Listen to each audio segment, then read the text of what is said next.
लोकमान्य बाळ गंगाधर टिळक यांचे खापरपंतू रोहित टिळक यांनी काँग्रेसला सोडचिठ्ठी देण्याचा निर्णय घेतलेला आहे। काही दिवसातच ते शिंदे गटात प्रवेश करतील अशी देखील माहिती मिळते। मात्र या त्यांच्या निर्णयामुळे पुण्याच्या राजकारणात एकच खळबळ उडाली आहे। या असं म्हणण्याचं कारण म्हणजे की स्वातंत्र्यपूर्व काळापासूनच टिळक घराणा जी आहे ती काँग्रेसशी जोडली गेलेली आहे। या सगळ्या विषयावर बोलण्यासाठी आपल्यासोबत स्वतः रोहित टिळक आहेत। सर, काय सांगाल, असं काय घडलंय की शतकानुशतकं काँग्रेसशी जोडलेलं नातं टिळक घराण्याचं तुम्ही आता कुठेतरी तोडायला बघताय?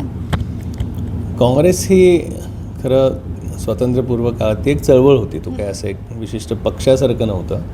आणि हे बरोबर आहे की लोकमान्यांचा तो विचार आणि काँग्रेस पक्षानंतर जयंतराव टिळक, मी आजपर्यंत पक्षाचंच वातावरण हे घरात राहिलं आणि मी देखील काम करत आलो। मी इलेक्शनही लढलो, प्रदेशाध्यक्ष म्हणून विद्यार्थी संघटनेचं काम केलं आहे, ऑल इंडिया यूथला केलं आहे, पॅरेंट काँग्रेसला केलं आहे।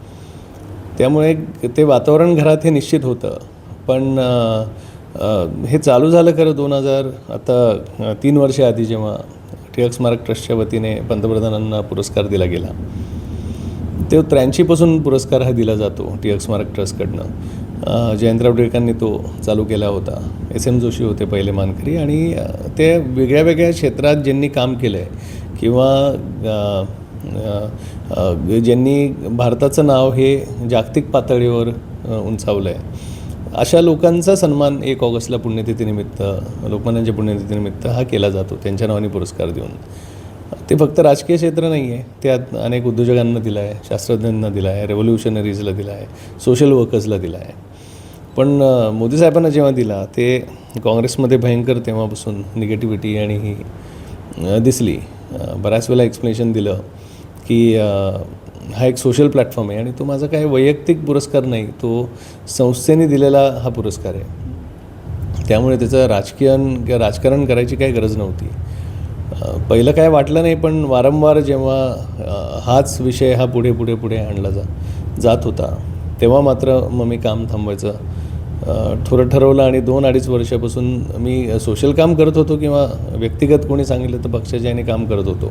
पण नाही तर तसं काँग्रेसचं काम हे मी थांबवलं होतं। कारण पक्षाची म्हणजे राजकीय नेत्यांचीच नावं घ्यायची झाली तर इंदिराजींनाही दिला होता तो, डॉक्टर मनमोहन सिंग साहेबांना दिला होता, प्रणव मुखर्जींना दिला होता, पवार साहेबांना दिला होता, अटल बिहारी वाजपेयीजींना दिला।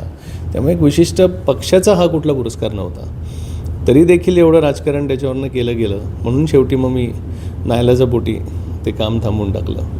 या तुमच्या निर्णयावरून काँग्रेसकडून तुमच्यावर टीका करण्यात येते। अरविंद शिंदे जे शहराध्यक्ष आहेत त्यांनी आत्ताच थोड्या वेळापूर्वी असं म्हटलं की रोहित टिळक आणि टिळक यांचा काहीच संबंध नाही आहे। आता मी हे एक तर बघितलं नाही की अरविंद शिंदे आणि यांनी काय म्हणलं।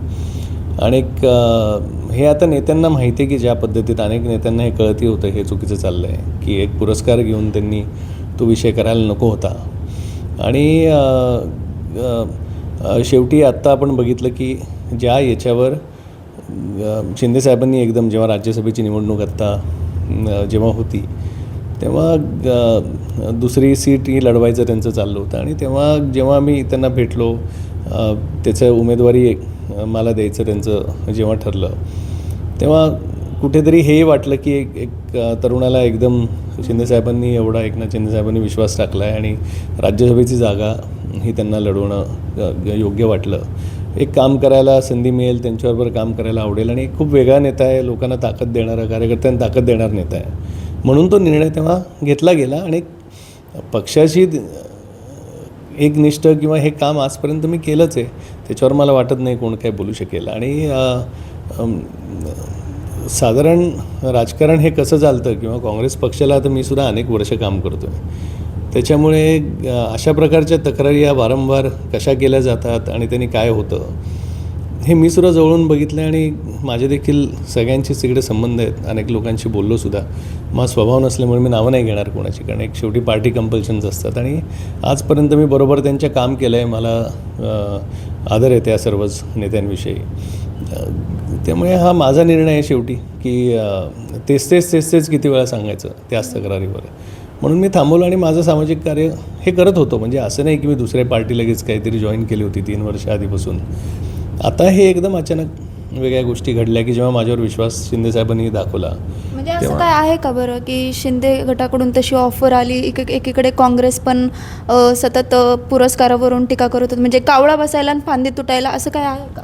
नाही, तसं शिंदे साहेबांबरोबर त्यांच्याशी खूप आधीपासून तसे संबंध आहेत आणि राजकीय अशी चर्चा की तुम्ही इकडे या, त्यांची टीका होते वगैरे, असं ते कधीच बोलले नाहीत. लोकमान्यांविषयी, जयंतरावांबरोबर, माझ्या आजोबांबरोबर त्यांनी काम केलं होतं आणि संस्था, बाकीच्या गोष्टी अशा खूप चांगल्या पद्धतीने त्यांच्याशी चर्चा व्हायच्या. अशा राजकीय याच्यावर इकडे या, त्यांनी हे केलं म्हणून असं कधीच ते कधी बोलले नाहीत. हे जेव्हा निवडणुकीच्या वेळेला हा एक निर्णय झाला की सोशल काम बघून, संस्थेच्या मार्फत मी केलेलं काम बघून की तुम्हाला उमेदवारी द्यायचं चाललं आहे वगैरे, असा तो विषय होता.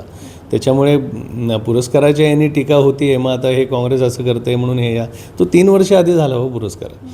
मला तेच आश्चर्य होतं की मी थांबूनही अजूनही मधून त्याच तक्रारी का होतात, म्हणजे एक्सप्लेनेशन तरी किती वेळा द्यावा. आणि मी तशी ओळखतो लिडरशिप, म्हणजे असं नाही मी ओळखत नाही, नवीन असतो तर एखादं म्हणलं असतं नाही, पण मी सगळ्या वरपासून खालती सगळ्यांना ओळखतो. त्यामुळे मला तक्रारी कुठे जातात हे माहिती आहे आणि काय होतं. तुम्ही काँग्रेसच्या प्राथमिक सदस्यत्वाचा राजीनामा दिला आहे का, आणि साधारणपणे कधीपर्यंत तुम्ही शिंदे गटात बरं प्रवेश करा? मी राजीनामा तर दिला नाही, तो दिन पाठवून आता. आणि ते मी म्हणलो तसं की हा एक नॉन पॉलिटिकल ती मुवमेंट होती, जेव्हा मला संस्था आणि त्या माध्यमातून केलेलं सामाजिक कार्य म्हणून हा राज्यसभेची उमेदवारी दिली होती.